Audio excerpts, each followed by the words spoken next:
classes on fundamentals of electrical circuits. We are still on machines, that is the second module. But at the same time, we are moving into the third section. Okay, so in the next two sections, we'll look at different aspects of transformers. Okay, there are single phase, there's also three phase transformers, there are also auto transformers, there is the regulation aspect, there is the efficiency aspect, and most of the problems that are covered in gate examination are interesting, but it's at the same time mostly associated with efficiency. Okay, and of course there are the voltage equations and those connection aspects, especially in the three phase system. Okay, so let's hope that the intelligent questions will be well addressed by you using these sessions that I'm trying to offer. Okay, so let's move to the first session where some of the basics, especially the voltage relations and some other aspects will be discussed. Okay, so I suppose the problems will make clear that some of the problems are, some of the ideas are, or the concepts are more or less repeated. Okay, so as we go through as we move through the different problems, you will also not just gain concepts but also consolidate, as also be very confident about yourself. Okay, so in the first problem, of course, in the first session, many aspects of theory are put together. So there are plenty of questions, but at the same time, they won't take much time. Like for instance, the diagrams show four different ways in which the waveform is expressed. It's a waveform because it's all shown as current and with time. Okay, and it's asked. The question is that the single phase air core transformer fed from a rated sinusoidal supply is operating at no load.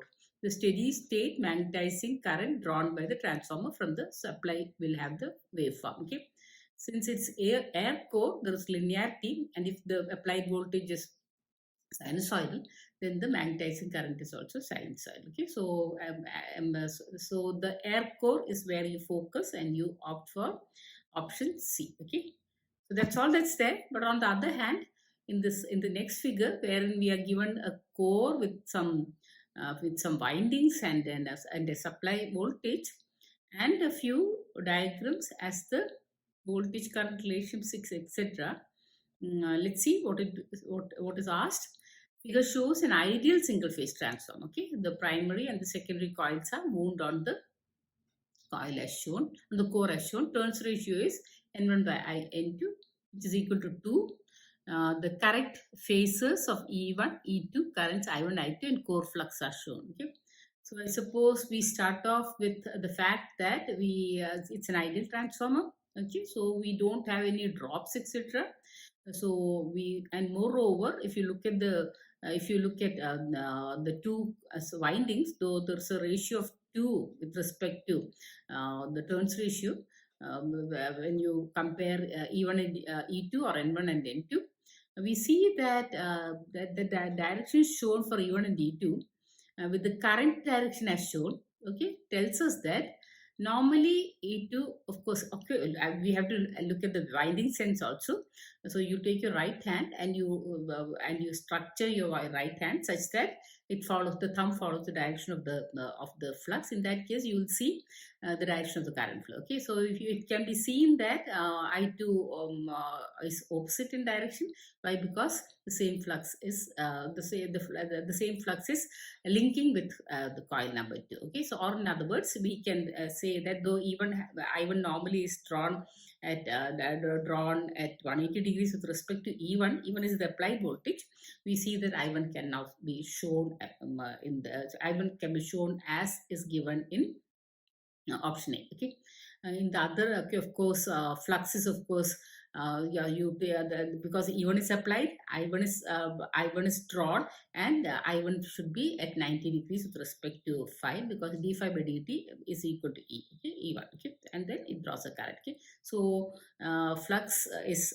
properly shown in A and D, and E1 and I1 are shown accordingly, and E2 as also I2 is shown correctly in only option A. Okay, so in option A. So in that sense, you select option A because of the directional sense of the flux. And then again, the winding sense as also what is shown as E2 and I2 on the secondary side. Okay, so I suppose this is clear. This is an ideal transformer. That's the reason why we don't have I0. Okay, we don't and that is the we don't have I0, we don't have core loss, etc. Okay. Okay, so moving on to the third problem, third question. 1 kVA 230 volt by 100 volt single phase 50 hertz transformer having negligible winding resistance and leakage inductance as was shown earlier is operating under saturation while 250 volt 50 hertz sinusoidal supplies connected to the high voltage winding. The resistive load is connected to the low voltage winding which draws rated current. Which one of the following quantities will not be sinusoidal? Okay, so everything was perfect except for the fact that so except for the fact that we are having what is called as a core saturation. Okay, so under saturation, so what happens is that we have a flux linking from the primary to secondary, not purely sinusoidal because of the saturation. Okay, so then we have two currents being drawn from the primary. One is the secondary requirement of the secondary. Next is of course the non-sinusoidal current for the magnetizing portion. Okay, so together we can see that the current drawn from the source is not going to be sinusoidal. Okay, because there are two. There is a vectorial sum of both. One is sinusoidal, the other is not. Okay, so that's the problem.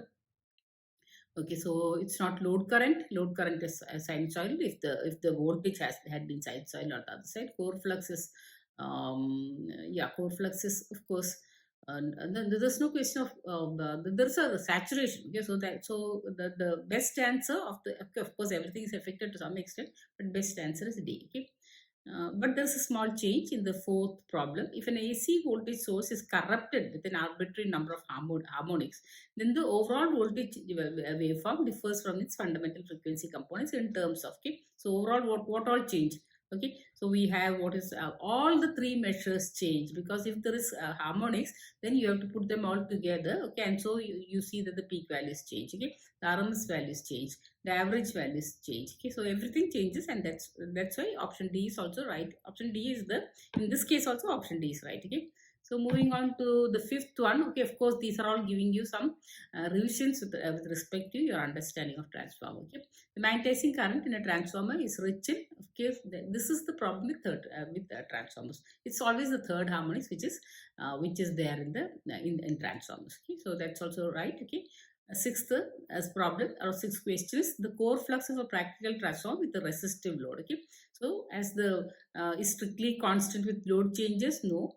Increases linearly with load? No. It increases as the square root of the load, because I square R is going to be the load. Okay, decreases with decreased load. Okay, so option C is correct. Okay, I suppose I'm just speaking about the different questions such that your concept become clear. Okay, point number 7. Then this is a single phase transformer is to be switched to supply to have minimum inrush current. The switch should be closed. Point number 1, an inrush is a transient, and the expression for a transient in an AC system happens to be Vm divided by square root of R square plus omega L whole square, or whatever the impedance, multiplied by sine theta plus phi. Okay, this is important because it's essentially sine theta plus phi wherein the game lies. Okay, with respect to the transient, which is indicated by the transient. The nature of transient is indicated by e raised to minus t by tau. Okay, where tau is of course given by L by R, and in this case we are having a transformer and not a line. And this transformer can be considered as being a pure inductance, because we are talking about the magnetizing current. So it's essentially the magnetizing inductance which is at the forefront. So we see that phi is equal to 90 degrees. In that case, if theta is also equal to 90 degrees, then we have sine 180 which is equal to 0, or it should be equal to 0. Okay, or either sine 0 or sine 180 will yield the same result. And in this case, the inception angle, which is theta, should be 90 degrees, or the supply should be switched on at 90 degrees. Okay, that's what that's there in the seventh problem. In the eighth problem, for a specified input and frequency, if the equivalent radius of the core of a transformer is reduced by half, so immediately the area reduces to half. Okay, it reduces to 1 by 4. Okay, because area is by R square. Okay, the factor by which the number of turns in the primary should change to maintain the same no load current. Okay, so it's essentially an inductance which is drawing current, and inductance is given by n square into mu naught mu r A by L. Now A has reduced to and reduced to 1 by 4th the original value because of the core reduction. In that case, n square should again be equal to 4 or n should be equal to 2. That's all that's said in problem number 8. Question number 9. The single phase 50 hertz iron core transformer in the circuit has both the vertical arms of cross sectional area 20 centimeter square and both the horizontal arms of the cross sectional area is 10 centimeters square. They don't look, yeah, they don't, yeah, okay. Horizontal is 10 centimeters square and vertical is 20 centimeters, though they don't look like that. If the two windings shown were wound instead on opposite horizontal arms, that is the top arm and the bottom arm, the horizontal ones, the mutual inductance will be, okay. So I suppose when you are having the area doubled, okay, so of course it is showing that the area is now, yeah, the area is, of course, you're talking about you're talking about the horizontal arm. The area is halved, so automatically the flux will be halved because it doesn't get sufficient space. So what happens is that the mutual inductance, because flux has to link with the other, that also becomes halved. Okay. So 10th one, the mean thickness and variance of silicon steel laminations are 0.2 mm and 0.02 mm respectively. The varnish insulation is applied on both the sides of the lamination. Okay, so we are having varnish on both sides, and each of these laminations are of thickness 0.2 mm. So now totally it becomes 0.2 plus 0.02 into 2. Okay, the mean thickness of one side insulation and its variance are 0.1 mm and 0.01 mm respectively. Okay, sorry, the earlier given ones were 0.2 mm was the thickness and variance was 0.02. Okay, so in this case the varnish is 0.1 mm thick, but it has a variance of 0.01. Okay, if the transformer core is made using 100 such varnish coated laminations, the mean thickness, okay, so what do we have? Thickness can be given by 0.2 into 100. Okay, that's for the steel portion, and then you are having the okay, there are 100 such pieces, so 0.2 into 100. Then you are having the varnish on both sides. Okay, so if you and then you are stacking them together. So 0.1 into 2, that's 0.2 multiplied by again 100, because you're considering both the sides. Okay, so into 100. Okay, so in that so together you can see that the thickness is the same as equal to 40 mm. Okay, now moving on to the variance, of course it's something like the root square. Okay, so 0.02 square into 100 plus 0.01 square into 200, because there are two sides. Okay, so each of them are taken separately and then you add them together and then you find the square root. You'll see that's equal to 0.244. Okay, it's just the rule of variance that we'll use here. Okay, now we move to a real transformer questions. Okay, of course, what do we have here? 100 volt supply is there. XL is 10 ohms. There is a 1:100 ratio between the turns on primary and the secondary sides. And then R is 80 kilo ohms and X is 40 kilo ohms. Okay, so when they come to the primary side, you can see that it will have a reduction by 100 square. Okay, because okay, so this you can guess immediately because K is given while on the primary side 10 is given. So they will come to this to a similar kind of base values. Okay, so anyway, let's see what the problem is. The following figures show the connections of an ideal transformer with primary to secondary turns ratio of 1:100. Okay, that's given. The applied primary voltage is 100 volts RMS, the RMS value of the current. Okay, so 100 volt RMS is given, it's not maximum value, and we want to put the current. So the total impedance has to be calculated. So the primary quantities the secondary quantities need to be projected onto the to the primary side. So what do we have there? We have 80K, that is 18 to 10 raised to 3 plus J 40 into 10 raised to 3. Okay, so now when they come to the primary side, division by, because it is 1:100, you have to divide. Okay, so you're going to the lower turns ratio side, so divide by 100 square. Okay, so it becomes 80K divided by 100 square becomes 8. Okay, and then this is, okay, it's XC, so it's minus J. Okay, I'm sorry, I said plus J, so minus J. Again, 40K divided by 100 gives you 4. Okay, so 8 minus J4, when added to XL, which is J10, it gives you 8 plus J6. Okay, so if it is 8 plus J6, you can simply realize that it has a magnitude equal to 10. So you can yeah, so you can see that it has a magnitude equal to 10. So 100 RMS value divided by 10, the impedance value gives you the current is equal to 10. Okay, very simple. Okay, yeah. So now we move on to if an ideal transformer has an inductive load element of port 2. Okay, so there is an inductor on one side. Okay, and there's a transformer. Transformer ratio is n is to 1, just as we saw earlier. And if L has to go to port 1, it has to be multiplied by n square, because it has to multiply by, no, it has to be, yeah, it has to be it has multiplied by n square such that it goes to the primary side. And the question is, if an ideal transformer has an inductive load element at port 2 as shown in the figure, the equivalent inductance at port 1 is n square. Okay, very simple. Okay, the resistance and reactance of a 100 kVA, that's the 13th one. 1100 by 400 volt delta star distribution. Here we start to think in terms of AC will always have not just the vectorial quantities, it will also have star. Okay, three phase means star and delta needs to be taken into consideration. And when you're thinking of delta, the voltage is given with the phase values.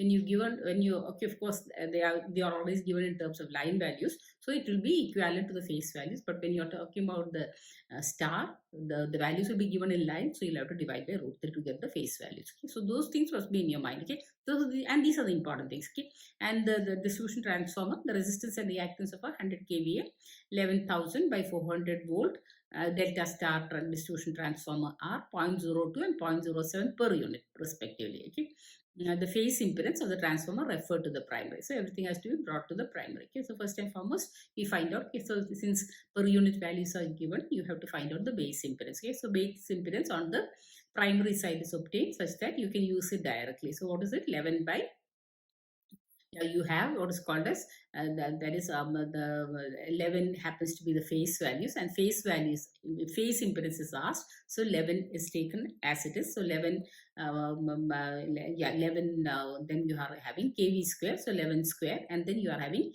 MVA, that is 0.1, that is 100 kV is given, so it has to be divided by 3, so you have 3 on the numerator, and so it can be easily seen that 36.3 happens to be the base impedance. Okay, so this base impedance, if you multiply by 0.02, you will see that it's equal to 72.6. Okay, and if you multiply by 0.07, you will see that it's the same as equal to 254. So option D is correct. I hope remember that per unit values means base impedance, and phase values are required because phase impedance is asked. So 11 by so 11 can be taken, and 11 square divided kV square divided by MVA. So MVA is 0.1 divided by 3 because phase values are taken. Okay, because it's 100 kV.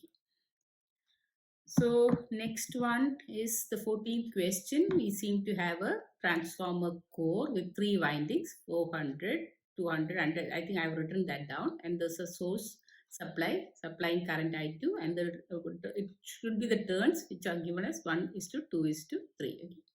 Yeah, and there's a resistance in winding 2 of 10 ohms, and a resistance and a capacitive reactance in winding 3 of 2.5 ohms. Okay, so what's it? Figure shows an ideal 3-winding transformer. 3 windings, 1, 2, 3 of the transformers are wound on same course as shown. The turns ratio are 4:2:1. Okay, so 4:2:1. Okay, a resistor of 10 ohms is connected across winding 2. We saw that a capacitor of reactance 0.2, 0.5 is connected across winding 2. Winding 1 is connected across a 400 volts. Okay, so 400 volt is equated to turns ratio with a proportionality of 4, which means that of the 400 volt, 200 volt will get induced in winding 2, and 100 volt will be induced in winding 3. Okay, so that's so far okay. As if the supply voltage phase, okay, so yeah, the supply current phasor is what, okay, is given by, so we want to have the current. So what do? We have to reflect everything to the primary side. So for 10 ohms, and it goes to the primary side, it becomes okay, because the ratio is 1:2, so the ratio is going to be, so it is going to be so 1:2, or n1 by n2 is equal to 2, so multiply by 4, you get 40 ohms. Okay, similarly XC, when it goes to the primary, you have to multiply by 4 square, 16, so 2.5 into 16, that gives you another 40 ohms. And then when you put them together, it is Z as 40 minus J40 because it is capacitive. And so if you are dividing 400 by 40 minus J40, it gives you 10 plus J10 as the ampere. Okay, that is flows here. So we have just Of course, you can convert to polar quantities and all those things can be done. But then it's very simple to see that from the different answers, it's all 10, so you don't do any calculation, and then the current is going to be leading. Why? Because it's a capacitive. Essentially, it's a capacitive load. Okay. So 15th problem. Voltage V 400 sine 314.16 T is applied to a single phase transformer on no load. Okay.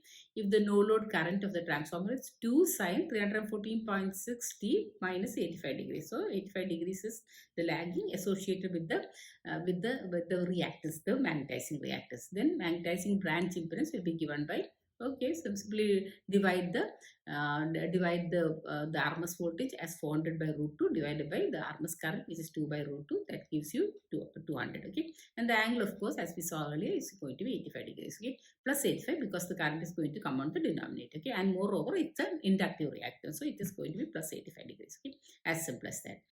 In the 16th problem, a 10 kVA 400 volt to 200 volt single phase transformer with 10% impedance draws a steady short circuit line current of what? Okay.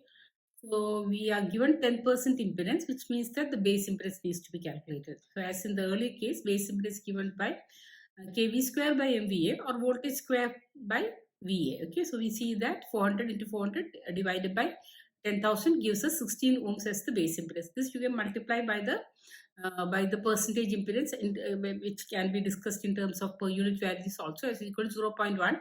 So that's equal to 1.6 ohms. Okay, so since we use 400 volts, so 400 divided by 1.6 will give you the short circuit current as equal to 250 amps. Okay, so if on the other hand you had used the other side, that is 200 volt side, then the case would have been that you would got a base impedance given by 200 into 200 divided by 10,000. Okay, so that will give you a particular impedance, that multiplied by 0.1 will give you the short circuit impedance, and then 200 divided by that impedance will give you the short circuit current, which will be, of course, on the secondary side. Okay, so this is the solution for the 16th problem. Okay, so let's go to the next one.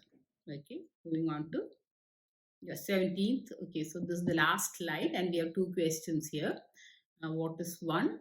What is the 17th one? Assuming an ideal transformer. Okay, of course, it's given sine omega t on one side.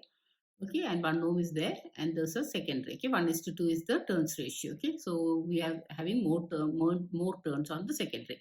Assuming an ideal transformer, Thevenin's equivalent voltage and impedance as seen from the terminals XY. Okay, so XY is on the secondary side, and so we see that whatever voltage is applied, it gets reflected onto the secondary. In what ratio? It becomes 2 times the value, because the turns ratio is now 1:2. Okay, so we have from the primary, if it goes there, it becomes double there, because the number of turns are larger. Okay, so that's a better way to remember. So we have 2 sine omega t as the voltage. What about the impedance? 1 also goes to the other side. There you have a multiplication by 2 square, which is 4. Okay, so option A is correct. Okay, last of the questions. A single phase transformer has a turns ratio of 1:2.